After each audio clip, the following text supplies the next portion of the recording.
दोस्तों मार्वल के तो आप सभी फैन होंगे और ऑफ कोर्स मैं भी बहुत बड़ा फैन हूँ, लेकिन ये वाली वीडियो होने वाली है आयरन मैन के फैंस के लिए। तो दोस्तों आयरन मैन 1 के बाद बहुत से सुपर हीरोज की एंट्री हुई है मार्वल में, और आज के वीडियो में मैं अपने कुछ फेवरेट सुपर हीरोज के बारे में बात करने वाला हूँ, जिनको मैं कंपेयर करूंगा आयरन मैन के साथ, और ये बताऊंगा कि उनमें से स्ट्रॉन्गेस्ट कौन से है। और दोस्तों इस वीडियो में मैं कैप्टन अमेरिका, थॉर, हल्क और एंटमैन को डालने वाला हूँ, और हम ये देखेंगे कि इनमें से कौन सा है जो आयरन मैन को भी डिफीट कर सकता है।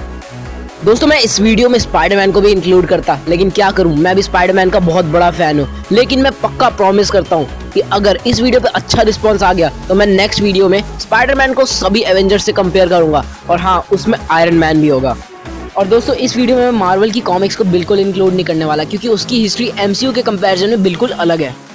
दोस्तों एंटमैन के पास बहुत सारी पावर्स हैं और वो बहुत ही ज्यादा पावरफुल भी हैं, जैसे कि size shifting, genius level intellect, super human strength और भी बहुत कुछ आप अपनी स्क्रीन पे खुद ही देख सकते हैं।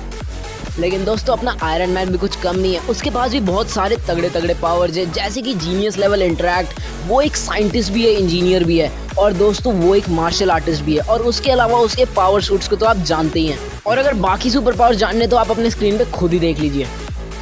दोस्तों वैसे तो MCU में हमें आयरन मैन और एंटमैन की फाइटिंग सीन ज्यादा नहीं दिखी है, लेकिन कैप्टन अमेरिका सिविल वॉर में उन दोनों की एक फाइटिंग सीन थी जिसके अंदर फॉर श्योर आयरन मैन जीत गया था। वैसे तो दोनों के पास ही सूट्स है और दोनों ही बहुत पावरफुल वेपन्स भी यूज करते हैं, लेकिन जो स्टार्क टेक्नोलॉजी है वो एंटमैन के सूट के टेक्नोलॉजी से बहुत ही ज्यादा एनहेंस्ड है। और दूसरी बात ये है कि आयरन मैन का जो सूट है वो बहुत ही ज्यादा स्ट्रॉन्ग मटेरियल से बना हुआ है अगर कंपेयर करें उसे एंटमैन के सूट से, और उसके अंदर प्रोटेक्शन भी बहुत सारे हैं। और इसका एग्जाम्पल तो आपने एंड गेम में देख ही लिया था, जब कुछ देर के लिए ही सही, लेकिन सारे के सारे 6 इन्फिनिटी स्टोन्स की पावर उसने अब्सॉर्ब कर ली थी उसके सूट ने।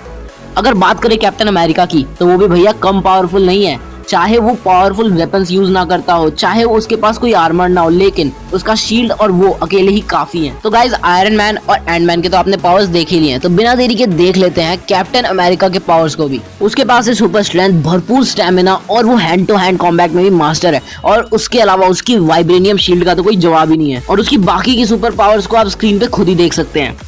वैसे तो आयरन मैन और कैप्टन अमेरिका के बीच में स्टार्टिंग से ही झगड़े चल रहे थे, लेकिन हम लोगों को एक एपिक फाइट सीन देखने के लिए मिला कैप्टन अमेरिका सिविल वॉर में, जहां पे कैप्टन अमेरिका जीत गया था। अगर आयरन मैन के पास हाई IQ है तो फिर कैप्टन अमेरिका के पास भी उसकी सुपर स्ट्रेंथ है, और अगर आयरन मैन के पास उसके बहुत सारे पावरफुल वेपन्स है तो फिर भैया कैप्टन अमेरिका के पास भी उसकी पावरफुल शील्ड है। तो अगर इन दोनों की पावर सेम है तो फिर जीतेगा कौन इन दोनों में से? और अब तो कैप्टन अमेरिका के पास उसकी म्योनिर भी है। दोस्तों ये डिपेंड करता है उनके सिचुएशंस पे। तो सिचुएशंस कई तरह की हो सकती है, कुछ सिचुएशंस में फेवर हो सकता है आयरन मैन की तरफ, और कुछ सिचुएशन में कैप्टन अमेरिका भी जीत सकता है। लेकिन इन दोनों में से कौन जीतेगा इसका पूरा फैसला मैं आप लोगों पे छोड़ता हूँ। आप लोग नीचे कमेंट करके बताइए कि अगर कभी आगे फ्यूचर में आयरन मैन और कैप्टन अमेरिका की लड़ाई हुई तो कौन जीतेगा। अब बारी आती है हल्क की। वैसे तो हल्क के स्मैश से शायद ही कोई बच पाया होगा, लेकिन MCU हिस्ट्री में टोनी और डॉक्टर बैनर की दोस्ती बहुत ही पक्की है, लेकिन बात यहीं खत्म हो जाती है क्योंकि टोनी की दोस्ती बैनर से है, हल्क से नहीं। तो अब बात करते हैं कंपैरिजन की। तो हल्क का नाम सुनते ही आपके मन में सबसे पहली चीज क्या आती है? Obviously super strength. तो अब बात करते हैं उसके कुछ और पावर्स की। तो जैसा कि आप लोग जानते हैं कि ब्रूस बैनर एक साइंटिस्ट है और वो बहुत ही ज्यादा जीनियस भी है, और अगर बात करें हल्क की तो उसके पास है स्पीड, स्टैमिना, रीजनरेशन और भी बहुत कुछ जो आप अपनी स्क्रीन पे खुद ही देख सकते हैं। तो जैसा कि मैंने आप लोग को बताया कि जो आयरन मैन की दोस्ती है वो बैनर से है, हल्क से नहीं, और इसी वजह से हल्क की टकरार पूरे एवेंजर से होती रहती है। और ऐसा ही एक बार हुआ था जब वांडा के इल्यूजन के कारण हल्क पागल हो गया था और किसी से कंट्रोल नहीं हो रहा था, तो फिर आया था iron man Hulk buster suit में, और उस समय जो हमें एपिक फाइट सीन देखने के लिए मिला वो बहुत ही ऑसम था। और हाँ ऑब्वियसली आयरन मैन ही जीता। तो इससे पता लगता है कि ज्यादा गुस्सा ही सब कुछ नहीं है, अगर आपके पास अच्छी फाइटिंग स्किल्स हैं तो भी आप फाइट जीत सकते हो। So thanks for watching guys, मिलते हैं अगले वीडियो में। अरे नहीं, मैं मजाक कर रहा था। तो आखिर में बात कर लेते हैं गॉड ऑफ थंडर। बेचारा मैं थॉर बोल रहा हूँ, तूफान का देवता, यानी थॉर की। तो थॉर के पास भी super human strength, stamina, speed जैसी बहुत अच्छी पावर्स हैं। तो म्योनिर या फिर स्टॉर्मबेकर को लिफ्ट करने के बाद थॉर आसानी से एक से दूसरे डायमेंशन में टेलीपोर्ट हो सकता है। और थॉर रैग्नारॉक में हमें ये भी पता चल गया था कि थॉर के जो वेपन्स है ना वो उसकी पावर को बाइंड करके रखते हैं, लेकिन इलेक्ट्रिसिटी जनरेट थॉर खुद ही करता है। तो बात कर लेते हैं कि क्या होगा अगर कभी थॉर और आयरन मैन आमने सामने हो जाए तो भले ही आयरन मैन का सूट थॉर के थंडर और म्योनिर को सह ले, लेकिन स्टॉर्म बेकर के वार को शायद ही सह सकता है। तो भले आयरन मैन का सूट जितना भी पावरफुल हो, लेकिन स्टॉर्म बेकर उसके अंदर आराम से चीरफाड़ कर सकता है, क्योंकि स्टॉर्म बेकर बना है ऊरू मेटल से, जो वाइब्रेनियम से भी ज्यादा पावरफुल मेटल है मार्वल्स में।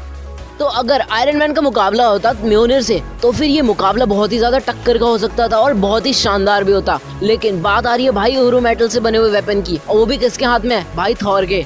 तो दोस्तों आप भी यही सोच रहे होंगे कि हमने ठीक से तो भाई रिजल्ट बताया नहीं कि जीता कौन आखिर। तो दोस्तों आयरन मैन और एंड मैन में से ऑब्वियसली आयरन मैन जीता। और फिर आयरन मैन और हल्क में भाई हल्क ने टक्कर तो बहुत तगड़ी दी, लेकिन फिर भी आयरन मैन के हल्क बस्टर सूट की वजह से आयरन मैन जीत गया।